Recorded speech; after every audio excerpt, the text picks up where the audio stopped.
യേശുക്രിസ്തു മരിച്ചു, അവൻ അടക്കപ്പെട്ടു, ദൈവമോ മരണഭാഷങ്ങളെ അഴിച്ചിട്ട് മൂന്നാം ദിവസം ഉയർത്തെഴുന്നേൽപ്പിച്ചത് വഴി ആ യേശുക്രിസ്തു ഭൂമിയുടെ ഏകാധിപതിയായിട്ട് മടങ്ങി വരുവാൻ പോകുകയാണ്. അതേ ഭൂമിയുടെ സാത്താന്റെ അധികാരങ്ങളെ താട്ടിക്കളഞ്ഞുകൊണ്ട് 1000 വർഷം അവനെ ചങ്ങലയിൽ ബന്ധിച്ചുകൊണ്ട് ഈ ഭൂമിയിൽ ദൈവരാജ്യം സ്ഥാപിതമാക്കുവാനായിട്ട് കടന്നു വരുമ്പോൾ ഭൂമി സമാധാനം കൊണ്ട് നിറയും, സന്തോഷം കൊണ്ട് നിറയും. ഇവിടെ യുദ്ധങ്ങളോ കണ്ണുനീരുകളോ ക്ഷാമങ്ങളോ ഡൈവോഴ്സുകളോ വഞ്ചനകളോ കൊലപാതകങ്ങളോ ആത്മഹത്യകളോ ഭൂമി കുലുക്കങ്ങളോ ഒന്നുമില്ലാത്ത 1000 വർഷത്തെ സമാധാനം. ഒരു കാട്ടുമൃഗവും നമ്മളെ ആക്രമിക്കത്തില്ല. പുള്ളിപ്പുലിയും കുഞ്ഞാടും കൂടി ഒന്നിച്ച് പുൽമേടുകൾ തുള്ളിച്ചാടും. പ്രിയപ്പെട്ടവരെ, ആ സിംഹം കാള എന്ന പോലെ വൈക്കോലിൽ നിന്നും മുലകൊടി മാറാത്ത കുഞ്ഞ് എന്താണ് അണലിയുടെ ബോധത്തിൽ കൈയിടും. അണലിയോട് കൂടെ അത് കളിച്ചാലും ഒരു ദോഷവും പറ്റാത്ത ആ ദുഃഖമില്ലാത്ത രോഗമില്ലാത്ത 1000 ആണ്ട് വാഴ്ച ആരംഭിക്കുവാൻ ദൈവരാജ്യം സ്ഥാപിതമാക്കുവാൻ യേശുക്രിസ്തു മടങ്ങി വരുമ്പോൾ ഞാൻ ചോദിക്കട്ടെ, നിന്റെ അധികാരം നിന്നെ രക്ഷിക്കുമോ?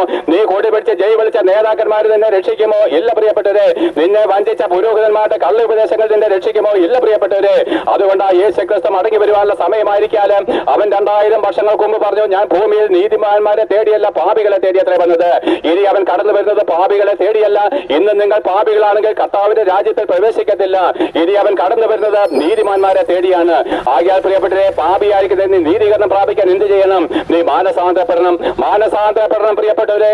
ഇന്നേവരെ പാപമോചനം നൽകി തരുവാൻ കഴിയാത്തതിന്റെ പിതൃപാരമ്പര്യങ്ങളും മതഭക്തികളും പൗരോഹിത്യങ്ങളും പാരമ്പര്യങ്ങളും തള്ളിക്കളഞ്ഞ് നിനക്ക് വേണ്ടി സ്വർഗം വിട്ട് ഇറങ്ങി വന്ന് കഷ്ടമേറ്റ് മരിച്ച് അടക്കപ്പെട്ട് ഉയർത്തെഴുന്നേറ്റ് രാജാവായിട്ട് മടങ്ങി വരുന്ന ഈ യേശുക്രിസ്തുവിനെ ഏകരക്ഷകനും ഏക കർത്താവും ഏക ദൈവമായിട്ട് അംഗീകരിച്ച് അവനെ മാത്രമേ ആരാധിക്കാവൂ എന്നുള്ള ദൈവപ്രമാണത്തിലേക്ക് വരണം. ആരാധനയ്ക്ക് യോഗ്യൻ യേശുക്രിസ്തു മാത്രമേ ഉള്ളൂ. അവൻ മാത്രമേ സ്വർഗം വിട്ട് വന്നിട്ടുള്ളൂ. അവൻ മാത്രമേ സ്വർഗത്തിലേക്ക് കരേറിപ്പോയിട്ടുള്ളൂ. അവൻ മാത്രമേ ദൈവത്തിന്റെ ന്യായവിധിക്കായിട്ട് നിങ്ങളുടെ മുമ്പിൽ നിൽക്കുവാനുമുള്ളൂ. ആകയാൽ പ്രിയപ്പെട്ടവരെ, യേശുക്രിസ്തുവിന്റെ നാമമല്ലാതെ വേറെ ഏതൊരു നാമത്തെ വണങ്ങിയാലും നിങ്ങൾ ദൈവത്തിന് മുമ്പിൽ കുറ്റക്കാരാണ്. നരകത്തിലേക്ക് പോകാൻ യോഗ്യത നേടിയാണ്. മരിച്ചവരുടെ കല്ലറയിൽ കുമ്പിടുന്നതും പുരോഹിതന്മാരുടെ കള്ള ഉപദേശങ്ങളുടെ മുമ്പിൽ ക്രിസ്തുവിനെ തള്ളിക്കളഞ്ഞ് മതഭക്തിയും പാരമ്പര്യത്തിലും ജീവിക്കുമ്പോൾ ഓർത്തു നോക്കിക്കൊള്ളുവിൻ, മുമ്പിൽ ഒരു നരകം വാവുളർന്നിരിക്കുകയാണ്. അങ്ങനെ മാനസാന്തരപ്പെട്ടതിന് ശേഷം നിങ്ങൾ സ്നാനമേൽക്കണം. സ്നാനത്താലല്ലാതെ പാപമോചനമില്ല. മാമോദീസ ഒന്ന് മാത്രമേ പാപമോചനത്തിനായിട്ടുള്ളൂവെന്ന് നിഖ്യാ വിശ്വാസ പ്രമാണം ചൊല്ലി ആമേനം പറഞ്ഞ് അവസാനിപ്പിക്കുമ്പോഴേ പ്രിയപ്പെട്ടവരെ, ആദ്യ നൂറ്റാണ്ടുകളിൽ ഒരുവൻ മാനസാന്തരപ്പെട്ട് വന്നു കഴിഞ്ഞാൽ അവനെ പൂർണ്ണമായിട്ടും ജലസ്നാനത്തിലേക്ക് അപ്പോസ്തലന്മാർ താഴ്ത്തിയിരുന്നു. അതുതന്നെ ഇന്നും ദൈവത്തിന് കാലം കഴിയുമ്പോൾ മാറ്റമില്ല. ദൈവം ഒരിക്കലും എന്താണ് മാറ്റമില്ലാത്തവനാണ്. ആകയാൽ മാനസാന്തരപ്പെട്ടതിന് ശേഷം പൂർണ്ണമായിട്ട് നിങ്ങൾ യേശുക്രിസ്തുവിനോട് ചേരുവാൻ സ്നാനം വെക്കുമ്പോൾ ആ യേശുക്രിസ്തുവിന്റെ പരിശുദ്ധാത്മാവ് നിങ്ങളിലേക്ക് വരും. പ്രിയപ്പെട്ടവരെ, അവനെ കല്ലറയിൽ അടക്കിയെങ്കിലും കല്ലറയിൽ നിന്ന് ഉയർപ്പിച്ചു വന്നവന്റെ ആത്മാവ് നിങ്ങളിൽ വസിക്കും. ആ പരിശുദ്ധാത്മാവിന് മാത്രമേ നിങ്ങളെ രക്ഷിപ്പാൻ കഴിയത്തുള്ളൂ.